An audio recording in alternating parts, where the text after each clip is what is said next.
beast is on jack stands, you guys, so might as well hit you guys up with an updated mod list. I know my garage is messy, sorry about that. I'm too busy saving the world from ISIS and shit, you know.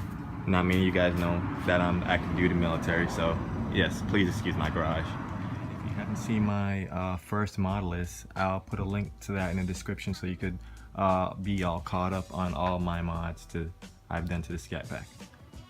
Before I get into parts, sponsors, and whatnot, please go give a subscribe to Detroit Muscle 313. Most of you guys know him as Sash392, aka Mr. Chingon. He deleted his channel. He used to do vlogs, things like that, car reviews. He has a Hellcat and a Scat Pack, so go give him a subscribe.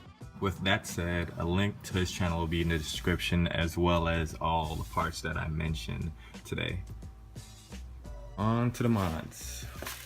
Don't mod your car. It's a money pit. It's not worth it. The first mod I'm gonna mention is these Swan, or however the hell you say it, control arms. I replaced all three. They're supposed to help with wheel hop or whatnot. I don't really have wheel hop, but I guess the extra insurance doesn't hurt at all. The only drawback to these control arms are that they're not curved like the factory control arm, so they will make contact with your frame.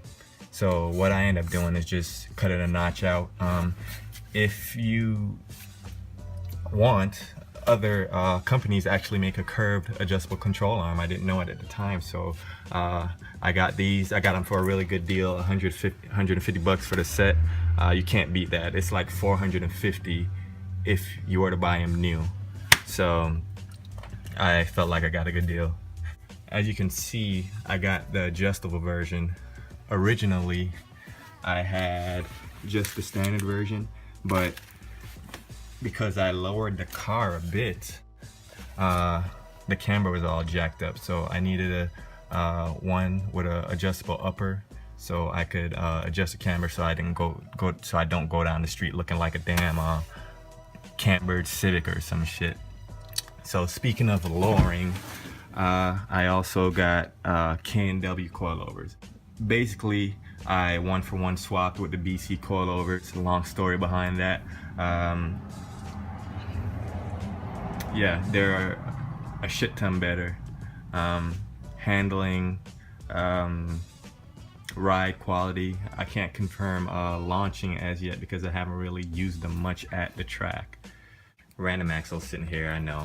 I just got done changing my passenger side axle because I ripped the boot. The perch on the BC coilovers are just too big for 2015 and up cars because the axles are, I believe, 15 millimeters thicker.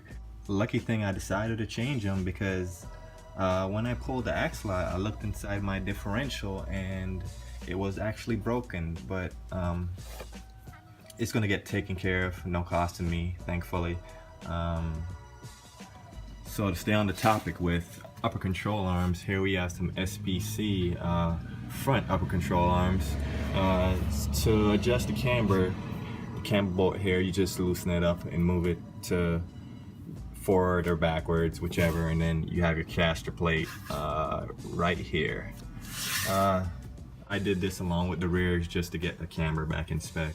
A very minute detail I forgot to mention are these upgraded steel braided brake lines.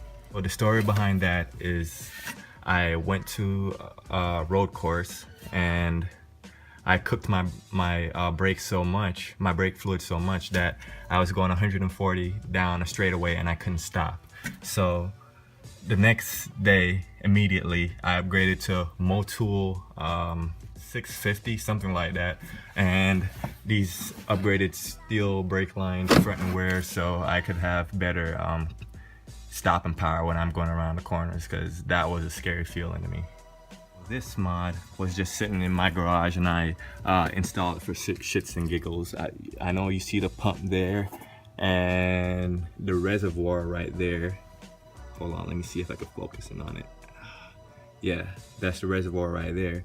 It's a Snow Performance meth injection kit. I was sitting in my garage for a very long time. I decided to install it. It was sitting there collecting dust. I am not tuned on it, so I don't plan to be tuned on it. The only thing that benefit I get from it is that it lowers my intake air temperature.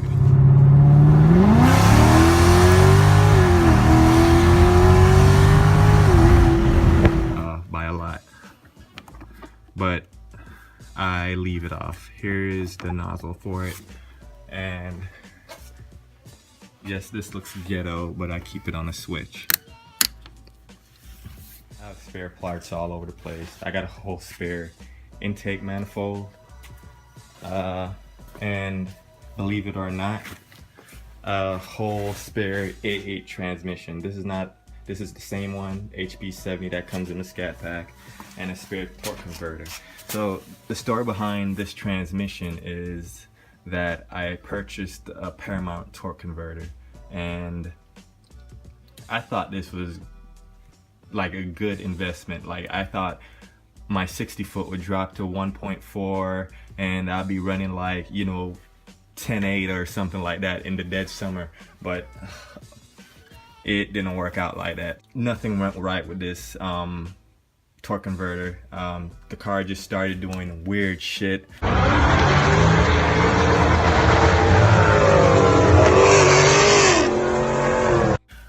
From not shifting to transmission slip, there's nothing that went right. So right now I'm in the process of putting a stock converter back into the transmission and getting rid of that Paramount. Maybe it's user error, maybe it's just me. I feel like the 8.8 transmissions just do not like the torque converters. So just think about that if you think about purchasing a torque converter in the near future. This little device here was probably the best outcome from shopping with Paramount. This is a thermal bypass valve, and basically what it does is your transmission temperature when you're cruising never goes above 160. I hot lapped the car about 3-4 laps, and the car was still going strong with no signs of wear or fading. This is definitely worth getting if you're going to shop at Paramount, but their torque converter, not so much. It's probably about 10 minutes later or more, and the trans temp is still at 136. 15 minutes later, the trans temp is at 138. The thermal bypass valve, well worth the money. Make sure you buy one of these jackets. It's an extra 10 horsepower when you wear it. Probably the best mod I've done to this car since the heads in can. This is the HP Tuner software, and it is amazing. The best question you can ask is what can't it do, because it can do literally everything you need. Especially if you have a 15 and up with the 8.8 transmission, so you could do transmission tuning. This thing will save your life. You should just go in your car, get your Diablo Trinity, throw it in the trash, go to www.modernmuscleextreme.com and purchase one of these things. You will love it. Absolutely, I highly recommend it. This is when you know you have a problem. This is my tire collection. I have it all.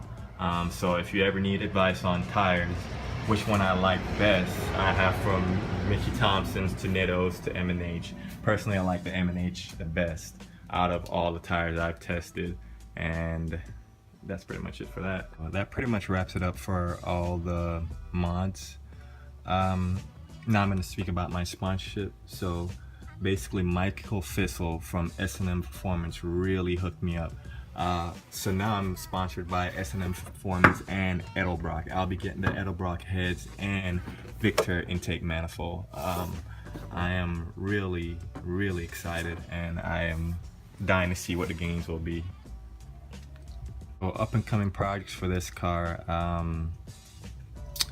I will be doing a stroker motor. It will be 422 cubic inches along with twin turbos. So that's what I plan to do next year. Gearhead Fabrication should be doing the twin turbo kit.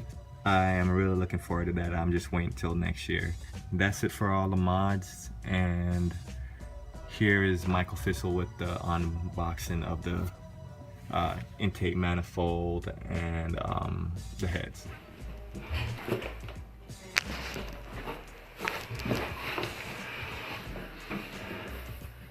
Victor, it's backwards obviously because I'm using the facing camera. Wait for more people to get in here. So we have the Edelbrock Victor EFI intake manifold. It is, hopefully I can get it turned around here for you without knocking everything over. So 80 to 92 millimeter throttle bodies bolt right up. Approved injector bosses, sure. Decreased port restriction. Of course, they say it's ideal for centrifugal superchargers, which, as all you Mopar people know, that's pretty much the thing right now. I mean, ProCharger's killing it, so. Wider plenum for increased airflow, 576164 Hemi. So we're gonna open it up here. It's already going away to someone we sponsored. Some of you guys know him, some of you might not, but we sponsored him. He races, and of course we want someone who's gonna test the product, show us and everybody else out there that wants to see what it can do, how well it works. So we're just gonna unbox it, check it out first. Looks like the valley pan for it. Gaskets, of course, don't really care about them, they're not interesting.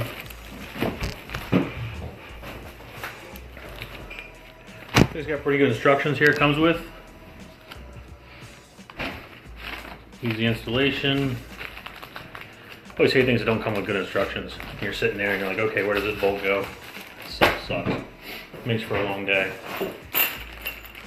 It's like all stainless steel hardware here. I'm sweating all of a sudden. I mean, I'm always sweating. Those of you that know me in person, I'm always sweating, but it's not that hot in here. All right.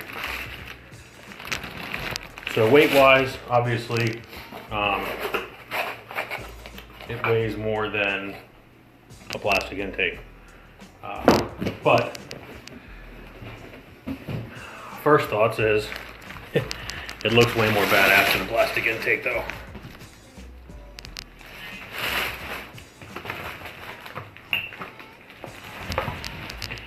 So all aluminum here. Guys, feel free to ask any questions or tell me what you want me to focus on. You can see we got injector ports all here. Here's your oil fill.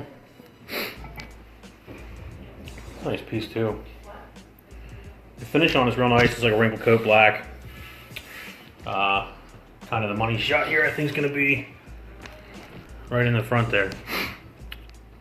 It's wide open 92 millimeter. So those of you that know, you can port the factory intakes. That helps. But for the price of porting the factory plastic intake, you might as well just spend a little bit more and get something like this. It's a nice unit. Honestly, I was going to keep it for my car. We're going to sponsor my own car with it. But those of you that have been following up know that the Magnuson is what's going on the car. So Magnuson won't work with this intake, obviously. So we're going to go with a ProCharger and we can get after it. You got their logo up on top there. Finish is real nice. Let's flip it over here. Obviously, it's the quality you expect from any Edelbrock intake. They're machined really nice. They've been doing it for a long time. They know what they're doing. Intake is very open, no rough edges. Everything's real smoothed out. I mean, there's not a scuffed up edge, a lip. Everything's real smooth. Pretty impressed. I like it. I think it'll look amazing under the hood. There's not a whole lot of real testing out there yet with it. There's not a whole lot of people running it yet. And Edelbrock hasn't released a whole lot about it either. So they've said 25 horse or so. I think that's reasonable. This is gonna hold together. I know the plastic intakes, there's a lot of rumors that they won't hold the boost. They'll hold boost. As long as it's tuned right, they'll take care of it. I do think this will flow better than the plastic one though. It's more of a 6-1 intake design, as you can see with it. So, much better design, I think. I kind of like the 6-1 intake. If nothing else, the looks of the 6-1 intake looks nicer than that plastic 6-4 one sitting there. The other nice thing is, for the price of a used 6-1, you can almost pick up one of these and be better off, I think. We'll find out soon enough once we get this thing on our sponsored car, and we'll roll with it from there. Hopefully it works out as well for him as I think it will, and as much as Edelbrock thinks it will. Here is the fuel rails. Nice piece. I mean, this is like you'd expect from Edelbrock though. It's show quality. I mean, it looks great, but it functions great too. Nice aluminum piece here. Comes with your braided lines. All your hardware, obviously. They're not gonna send you half-ass stuff here, but that'll look really good. One of the things I really want to check out is the heads, which are over here. No one has any questions about anything? I'm talking to myself here. It's a two-way street. You know, it goes both ways, guys.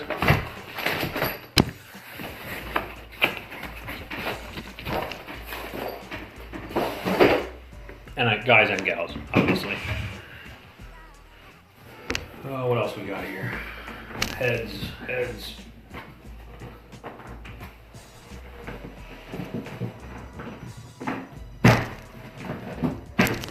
Edelbrock has been pumping this stuff out as fast as they can. It's been on back order. They had some back order issues, obviously, like any new product.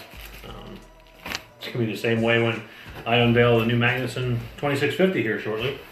Not shortly today, but shortly. They're gonna be on back order as well.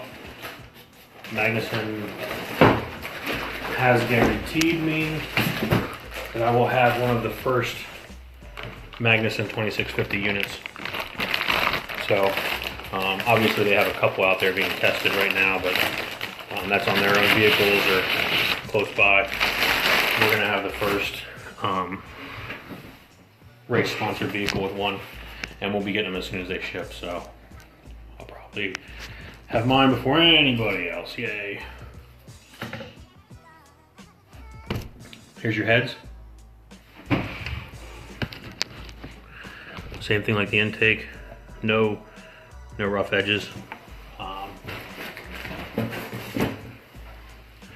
Obviously I don't have any gaskets with it, but I was trying to see how the gaskets line up. Everything's real smooth. Runners are nice. All the ports are good. It's got upgraded springs in it and valves, so it should handle a little bit more power. The heads on the newer cars are already pretty nice, but I really do think these, I mean, Edelbrock's not going to put out a crap product. They know how nice our heads are. There's improvements that can be made on our factory heads. So I do think that the gains on this may not be quite as drastic as they claim, because they're claiming some pretty 25, 30 horse is what they're claiming again. I don't know if that's going to be quite that much, but they're going to be a nice unit. They're going to flow better, which is going to help everything else. So depending on your application, stock motor, I don't think you're going to see 25 out of it, but if you're running boosted applications or anything. So you got all your valves. Everything looks real nice. Those of you that haven't seen the underside of a head, I know there's some of you out there. That's what the inside of your motor looks like. So pistons come up, valves open, close, magic happens. In goes fuel and air, and out comes magic. So once we get these installed, we'll be doing some dyno runs. We'll have comparison numbers. And look, I'm not gonna lie to you. If they turn out that we put them on and don't gain any horsepower, or God forbid lose horsepower, I'll tell you, you know, I don't own any stock in Edelbrock, so you're gonna get a real world review here. Just like there's a lot of people out there that support other products, and whether they're paid, they're just fans, they're whatever of other products. There's some that I've tested personally, and I think they're crap. I think the claims they make are BS. I've tested some of them, such as cold air intakes on our Scat Pack. Real world, we went to the drag strip, drove there, so the car was hot, made a pass. As soon as we finished that pass, we swapped out the cold air intake and actually let the car cool off. And after the cool down period, we went out, made another pass, and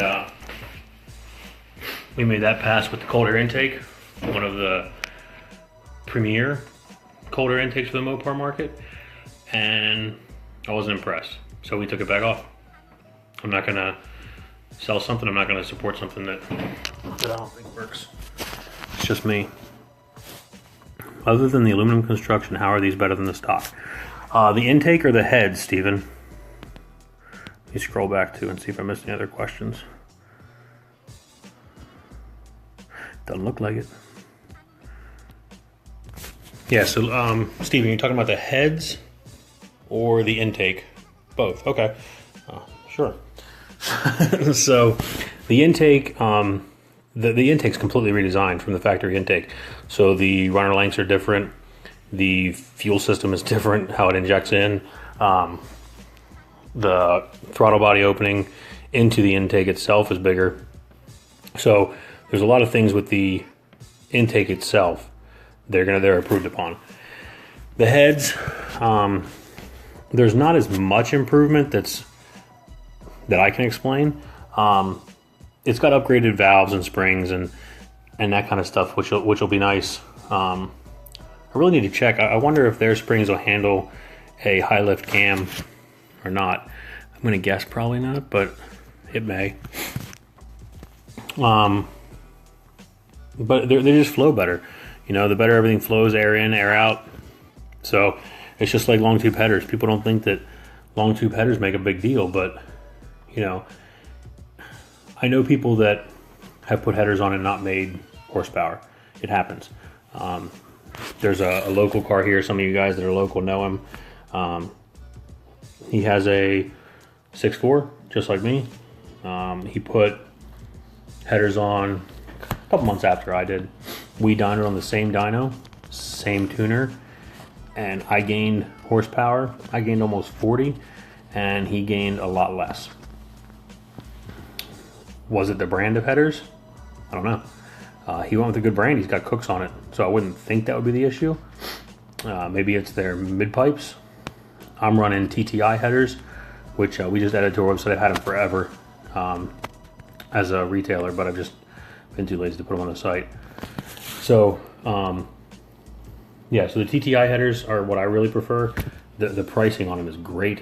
The quality is just as good, if not better, than Cooks, Stainless Works, American Racing, and they're a Mopar only brand. So they focus on us as the consumer, the Mopar consumer. The price I think is like 900 bucks for a set of long tube headers. Can't beat that. I mean, you're not touching a pair of Cokes or American Racing for that much. Sure, you get some JBA, but the metal's not as nice. The construction's not as well. So you get what you pay for sometimes, as far as JBA goes. But TTI, really like them. Same thing. It comes back to the same principles I was talking about. Air in, air out. The more air you force into the motor, you got to get that air out, or you're not making power. Forced induction. If you're running forced induction, you need to be running some big headers as well. You got to get that air out. It's going to lower your boost pressures. If you're running shorty headers and you put long tubes on, you're lowering boost pressure. That's fine though, because you're going to pump it back up. You're just going to spin a little bit faster, bump it back up. In the end, it's better for the motor. So I can't wait. We'll be boosted soon enough. I got parts laying all over the place in here. I got some pistons over there, fuel pump. What else? What else we got over there? That's RC car parts. Yep, here we got fuel system, dual fuel pump, fuel hat. That's all set. Down here, this is the wiring for system.